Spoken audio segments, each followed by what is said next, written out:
បាទគោរពជំរាបសួរសួស្តីពុកម៉ែបងប្អូនទាំងអស់គ្នា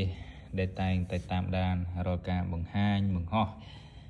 វីដេអូដែលតាក់ទងអំពីសិល្បៈសាក់យ័ន្តបុរាណខ្មែរអំពីក្បួនខ្នាតដែលខ្ញុំបានចម្លង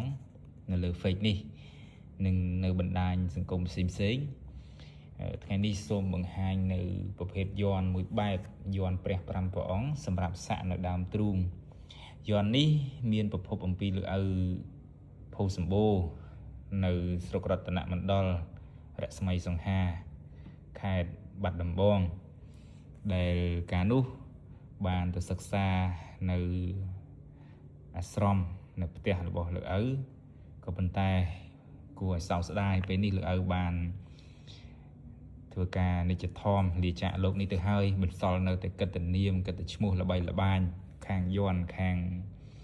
វិជាដែលលោកឪធ្លាប់សិក្សារៀនសូត្រកន្លងមកហើយខ្ញុំបង្ហាញយ័ន្តនេះប្រហែលជាកូនសិស្សកន់ដែលធ្លាប់ទៅសិក្សាជាមួយខ្ញុំកាលនោះប្រហែលជាស្គាល់ហើយយ័ន្តនេះលោកឪសម្បូរបានបញ្យល់និងរៀបរាប់ប្រាប់អំពីការរៀបសាក់នៅលើដើមទ្រូងជាប្រភេទយ័ន្តខាងការពារខាងកុងស្វិត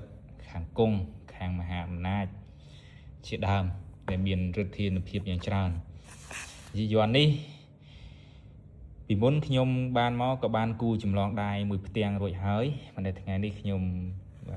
ជាមួយនឹងកូនសិស្សដែលយើងធ្វើលើកម្មវិធីលើ iPad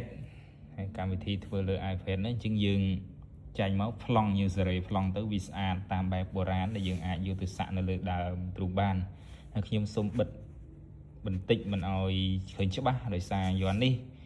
ខ្ញុំមិនបង្ហាញទាំងអស់ទេគឺគ្រាន់តែបង្ហាញទ្រុសត្រាយតែប៉ុណ្្នឹងឯង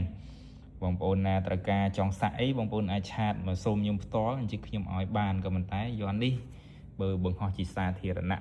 ឲ្យជាលក្ខណៈចែកចាយឲ្យពេញប្លង់គឺខ្ញុំមិនបង្ហាញទេនេះសូមអធិស្ឋានហើយគុណប្រយោជន៍នៃយ័ន្តនេះមានអានុភាពច្រើនបងជាពិសេសបងប្អូនខាងជួរមុខជាទាហានអីណាយកទៅសាក់បានខាងការពារខាងបញ្ជីខាងកុងខាងស្វិត